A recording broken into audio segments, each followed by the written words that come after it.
खून की प्यास पार्ट 1। काली अमावस की रात थी और रात के गहरे सन्नाटे को चीरते हुए एक औरत की चीखने की आवाजें पूरे जंगल के शांत माहौल को दहशत से भर रही थी। वो औरत इस तरह से चिल्ला रही थी जैसे किसी ने उसके बदन पर खौलता हुआ पानी डाल दिया हो।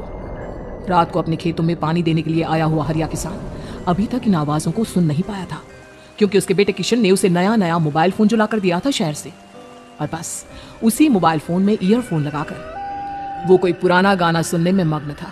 लेकिन जैसे ही गाना खत्म हुआ, उस औरत की चीखने की आवाज हरिया किसान के कानों से टकराई। हरिया का दोस्त रामू भी खेत में ही घाट पर गहरी नींद में खर्राटे मार रहा था। रात के उस सन्नाटे में औरत की चीखने की आवाज सुनकर ठंड के मौसम में भी हरिया किसान के माथे से पसीना टपकने लगा।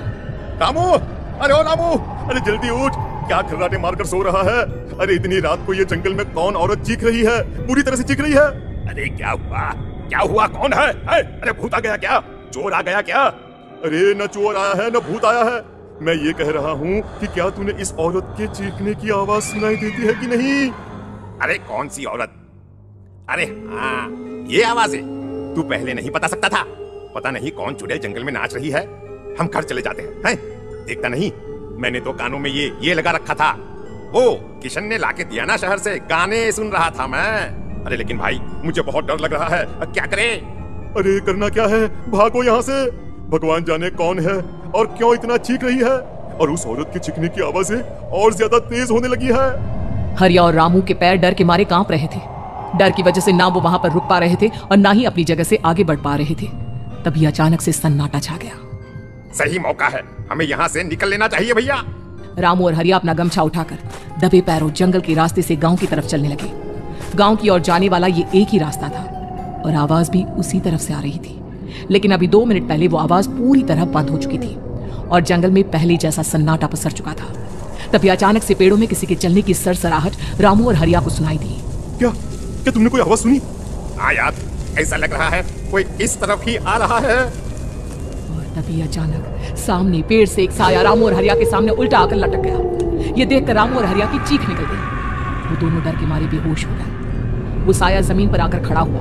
उसने रामू और हरिया के बालों को पकड़कर खींचना शुरू कर दिया। अब तुम गांव वालों में से कोई जिंदा नहीं बचेगा। मैं तुम सबको ले जाकर उस गड्ढे के नीचे दफन कर दूंगी। सबकी जान ले लूंगी, मैं किसी को नहीं छोड़ूंगी।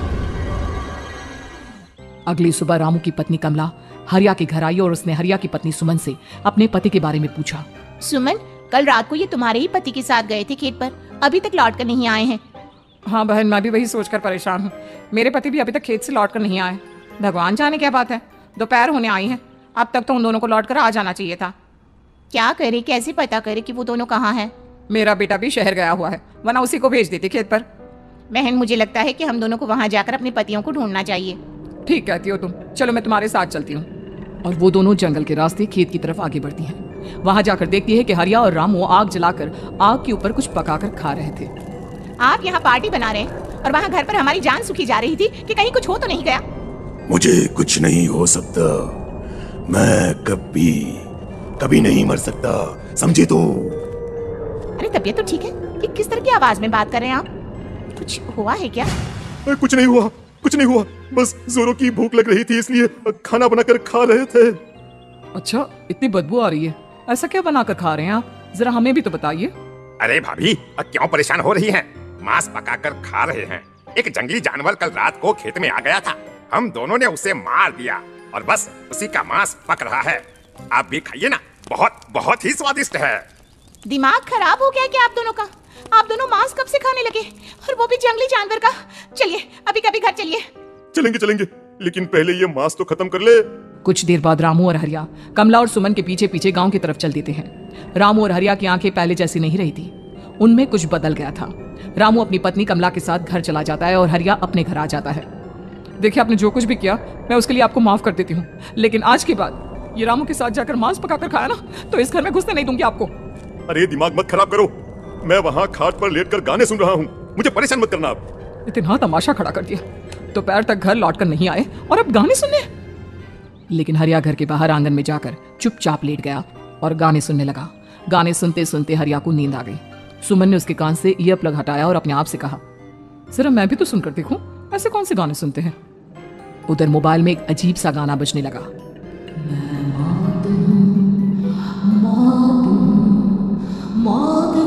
पसरी है चारों, जो आएगी कहीं से निकल जाएगी सबको, मैं मात अब मैं छोड़ूंगी नहीं किसी को।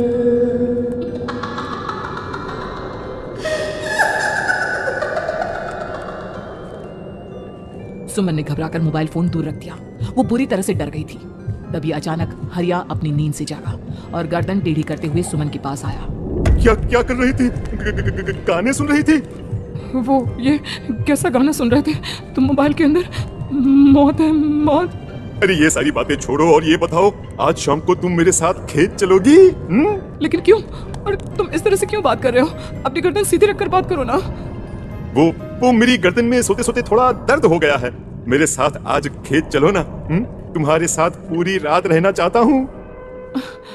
कैसी बात कर रहे हैं दिन दहाड़े? जरा भी शर्म नहीं आती क्या? अरे इसमें शर्माने वाली क्या बात है? तुम पत्नी हो मेरी। पूरी रात खेत पर रहता हूँ। मुझे भी तो तुम्हारे पास आने का हक है कि नहीं? अच्छा ठीक है, चलती हूँ आपके साथ खेत पर, लेकिन फिर उस रामू को मत बुलाना। अरे कैसी बातें कर रही हो? अगर तुम मेरे पास होगी तो मैं किसी को नहीं बुलाऊंगा, सिर्फ तुम और मैं और रात का सन्नाटा।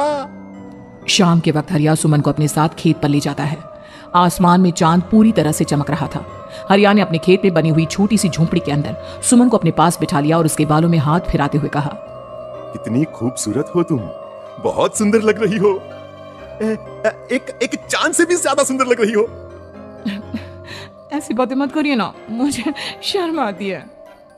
अपनी आंखें खोलकर जरा मेरी तरफ तो देखो। अरे देखो तो सही। सुमन ने शर्माते हुए जैसे ही अपनी आंखें खोली, उसके होश उड़ गए। हरिया के बड़े बड़े दांत निकल आए थे और वो पूरी तरह से एक जानवर की तरह नजर आ रहा था। कौन हो तुम मेरे पति नहीं हो। कौन हो तुम? मुझे जाने दो।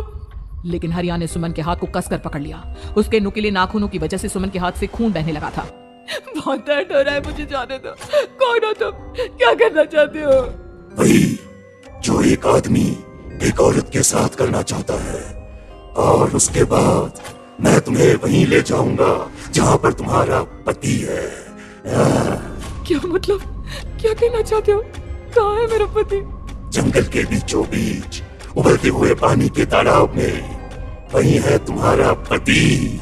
चलो मैं तुम्हें उससे मिलवा देता हूँ, लेकिन उससे पहले तुम्हें मेरी प्यास बुझानी होगी।